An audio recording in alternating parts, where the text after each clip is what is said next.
Hey, what's going on? My name is Jack Lane. Welcome back to the channel. Today we're going to be talking about Shawn Levy, the director of Deadpool and Wolverine, as he has given an exciting hint about his upcoming Star Wars movie. Yes, Shawn Levy is doing a Star Wars movie. I'm excited for this, given what he's done with Deadpool and Wolverine. Anyway, let's get straight into the article. Shawn Levy, who recently directed Deadpool and Wolverine, shares an exciting tease about his upcoming Star Wars film. After the conclusion of the sequel trilogy in 2019, several new Star Wars movies have been put into development with various filmmakers attached. Levy was announced in 2022, and the most tangible update about the project arrived earlier this year when it was announced that the frequent collaborator Jonathan Trooper would pen the script. During a recent interview with Josh Horowitz on the Happy, Sad, Confused podcast, Levy is asked about the status of his Star Wars movie, and the filmmaker offers up an intriguing hint. I'll link the Happy, Sad podcast episode, Happy, Sad, Confused podcast episode down below in the description if you want to check it out. While Levy doesn't reveal anything concrete about the movie's setting or story, he does tease the script as being written with specific actors in mind, which could also mean it's being written with specific familiar characters in mind. And of course, his comments down below are, wow, you're asking the right questions, sort of, yes, please don't ask a follow-up. He wants to keep this thing under the wraps. There have been rumours, however, that Daisy Ridley's Rey will return in Levy's film. What Rey's return would mean for the new Star Wars movies. Officially, very little has been revealed about Levy's entry in the Star Wars franchise. It's not clear yet when the film will be set in the larger Star Wars timeline and what the characters it will follow. Unofficially, however, rumours have suggested that audiences could be seeing the return of Daisy Ridley as Rey in January of this year. Hollywood insider Jeff Sneeder hinted in his newsletter, The Insneeder, that Rey isn't just being eyed to return in her own solo movie, but that she could also appear in some capacity in Levy's film. While Sneeder's reports should be taken with a grain of salt, Rey's return would obviously provide a major hint regarding the timeline of Levy's Star Wars film. Unless the character is drastically aged up or she appears as a Force ghost, the film would seemingly take place not long after the Star Wars Rise of Skywalker's ending. Though Ridley's return in Levy's film remains a question mark, Rey will appear in Star Wars New Jedi Order from director Shimi Obidi Chinoy, with that film following Ridley's character as she attempts to build a new Jedi Order. Ridley has hinted that filming on the Star Wars New Jedi Order could begin next year. I think it's got like a 2026 release date. I think it will be filming next year. Not unless she needs to hint it. It has to. Levy's other comments during this appearance on the Happy, Sad, Confused podcast could be seen to debunk Rey's potential return. However, as a filmmaker hinted that his movie will be a standalone and not set during a familiar section of the timeline. While the era immediately after Rise of Skywalker remains relatively unexplored on film, such a setting should still bring with it some creative restraints and would likely necessitize a level of collaboration with Obidi Chinoy. For now, it seems that Levy wants to keep details regarding his Star Wars movie under lock and key.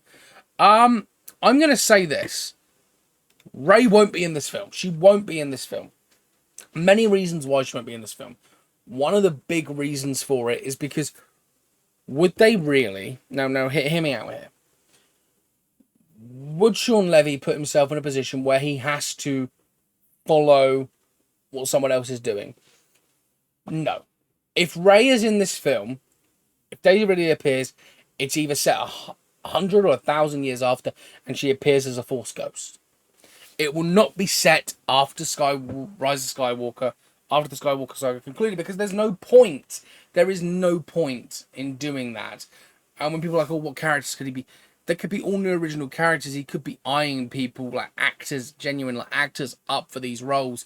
I mean, maybe Ryan Reynolds would happily be a Jedi Knight for something. Of course, we know we're getting 3 Star Wars films.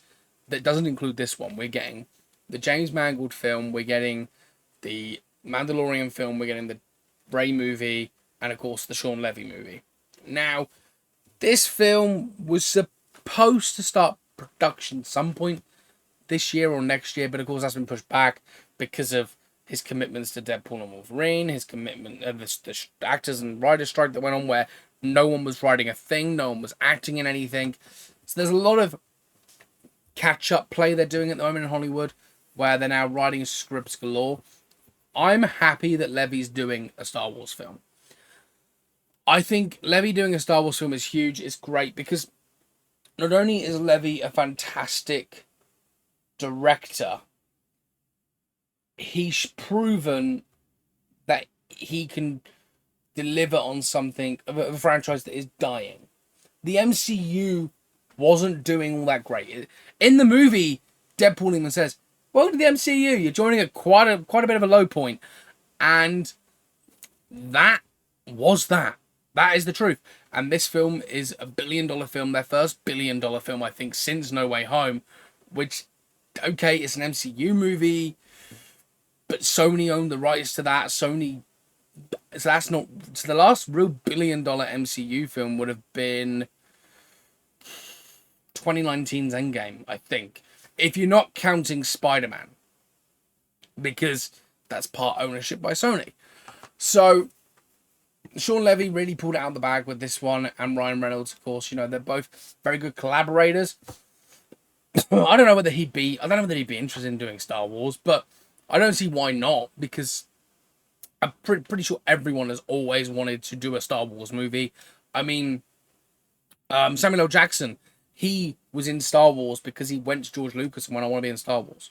Like, just let me be one of them stormtrooper type of guys. Let me run across the screen and, yeah, like, let me do that. No one needs to know it's me. I just need to know." And I thought, that's really funny that an actor at the time, you know, he'd done...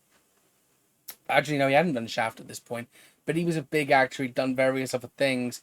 I think he'd done Seven. Was he in Seven? I think it was... But he was a big actor back then, and he was like, "I want to do this." And George made it happen, and then he requested the purple lightsaber, which sort of changed the whole dynamic of Star Wars. It changed the lightsabers, because it was blue or red, or green, blue, or red, because of Return of the Jedi's sequence with the lightsaber. That's how that color changed. But Star Wars, him directing Star Wars is brilliant. I mean, I'm looking forward to it. I really hope that Rey's not featured in it, purely because Rey has a film coming up. And for me, it's like, we've had a whole trilogy of Rey. We're getting this other film. Can we have a movie that doesn't involve her? I liked Daisy Ridley. I like Daisy Ridley as an actress. The character Rey was so undeveloped. It was so underdeveloped that it actually caused problems for the film, because they didn't know who her parents were. They didn't know. Let's be honest. When they first put that plot line in, they went, "Be an interesting plot line." People were theorizing about it, and there was a load of theories on it. Snoke, another great villain they had that just went nowhere because Rian Johnson took over and killed him off.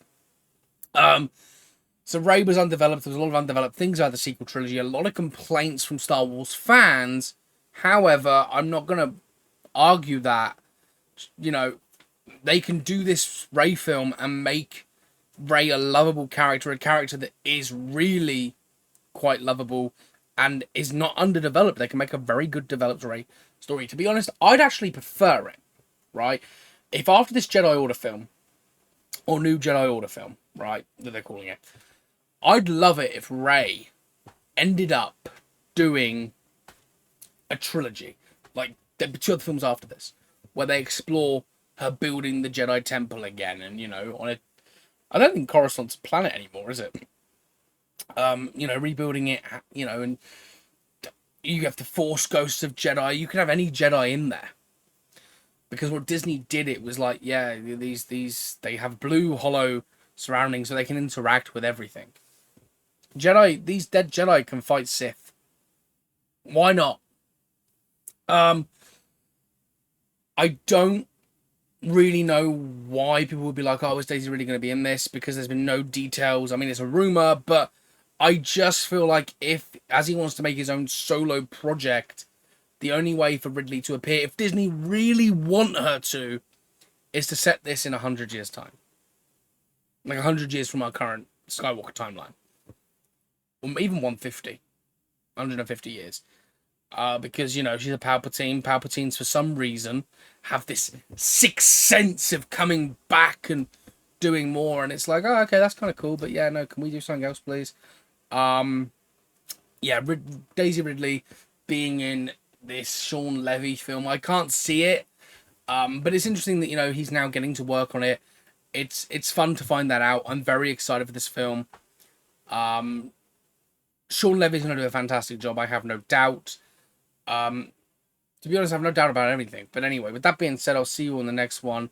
Hit that like button, hit the subscribe button, turn on notifications if you're brand new to the channel. And yeah, as always, stay cinematic. Catch you all soon. Goodbye.